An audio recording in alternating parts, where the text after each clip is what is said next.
ভাস্কৰ শইকীয়া আমাৰ বৃহত্তৰ কাজিৰঙা ভূমি আৰু মানৱ অধিকাৰ সুৰক্ষা সমিতিৰ তৰফৰ পৰা নৱবৰ্ষৰ আন্তৰিক শুভেচ্ছা জ্ঞাপন কৰিছোঁ।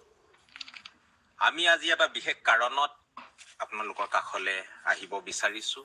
আমাৰ কথোপকথন হৈছিল আমাৰ অপ্ৰাদেশিক শিক্ষক সন্থাৰ বৰা ডাঙৰীয়াৰ সৈতে। তেখেতসকলৰ আন্দোলনৰ বিষয়ে সমগ্ৰ অসমবাসীয়ে নিশ্চিত ৰূপে জানে, কেনেধৰণে নিজৰ অসমৰ শিক্ষা ব্যৱস্থাক সুৰক্ষিত কৰিবৰ কাৰণে আমাৰ ভেঞ্চাৰ স্কুল বুলি কোৱা হয়, যিসকল শিক্ষকে তাত নিজৰ সমগ্ৰ জীৱন দি আমাৰ ল'ৰা ছোৱালীক শিক্ষাদান দিবৰ কাৰণে প্ৰচেষ্টা চলাই আহিছে। তেখেতসকলে এটি বাৰ্তা আমালৈ পঠিয়াইছে।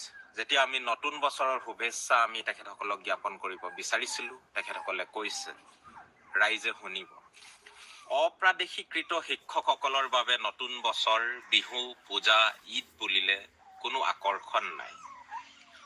এই উৎসৱ পাৰ্বণে বিলাকে আমাৰ পৰিয়ালবোৰলৈ দুখ, বেদনা, হতাশাৰ প্লাৱনহে আনে।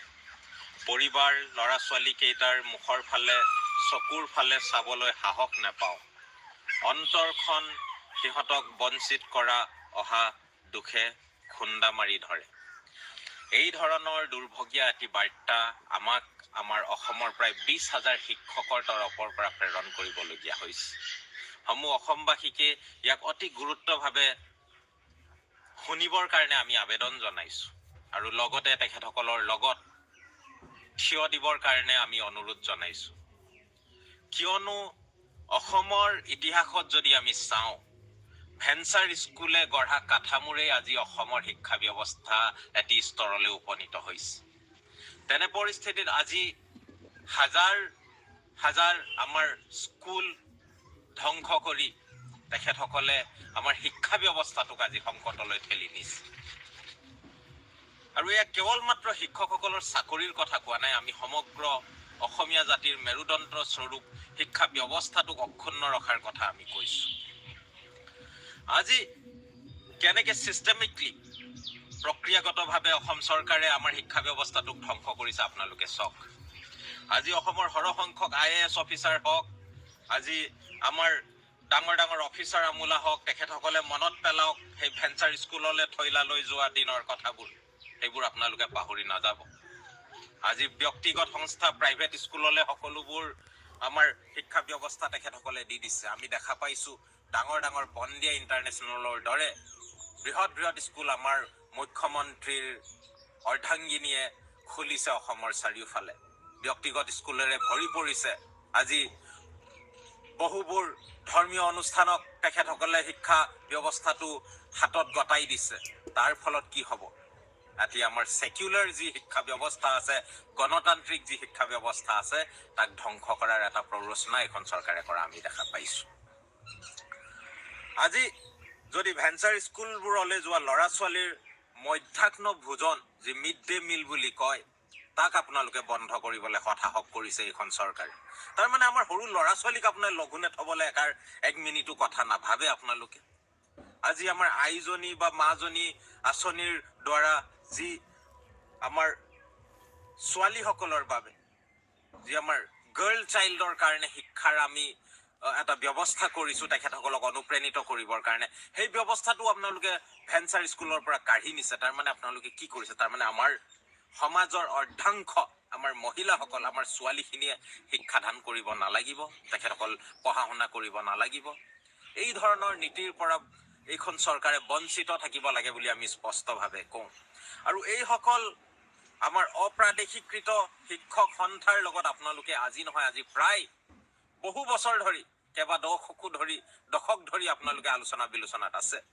আৰু এইখন চৰকাৰে নিজে কৈছিল যে 2006 পৰ্যন্ত যিসমূহ শিক্ষানুষ্ঠান গঢ়ি তোলা হৈছিল, সেইসকলক আপোনালোকে সম্পূৰ্ণৰূপে লিগেলাইজ কৰিব বুলি, আৰু তাত খাটি থকা আমাৰ শিক্ষকসকলক ব্যৱস্থা দিয়াৰ আপোনালোকে সম্পূৰ্ণ এটা ব্যৱস্থাপনা গঢ়ি তুলিব বুলি।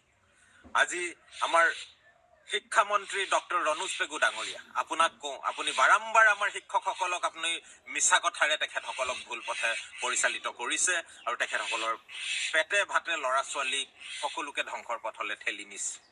আজি মুখ্যমন্ত্ৰী ডাঙৰীয়াক কওঁ, আপুনি চাকৰি দিয়াৰ নামত লাখ লাখ চাকৰি দিয়াৰ কথা কৈ আছে। কিহত চাকৰি আপুনি দিবলৈ কৈছে? কেৱল মাত্ৰ পুলিচ মিলিটাৰী কৰিবৰ কাৰণে? সমাজখনক অকল পুলিচ মিলিটাৰী প্ৰয়োজন নে স্কুল প্ৰয়োজন, হস্পিটেল প্ৰয়োজন? সেয়া আপুনি নিজে কওক আৰু অসমৰ ৰাইজে কওক। আমি সেইকাৰণে কৈছোঁ, এইসকল শিক্ষকৰ যি দাবী আছে, আমাৰ সদৌ অসমৰ যি অপ্ৰাদেশিকৃত শিক্ষানুষ্ঠানৰ যিসমূহ শিক্ষক আছে, সকলোৰে দায়িত্ব আপোনালোকে সম্পূৰ্ণৰূপে ল'ব লাগিব। অনাগত দিনত তেখেতসকলে যিকোনো যদি সংগ্ৰামৰ পথ লয়, তাৰ বাবে সম্পূৰ্ণৰূপে জগৰীয়া হ'ব এইখন চৰকাৰ।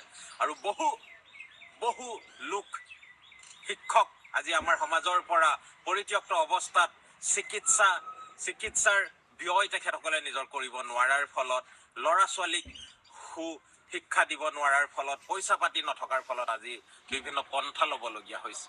তাৰ কাৰণে কোন জগৰীয়া? অসম চৰকাৰখন জগৰীয়া।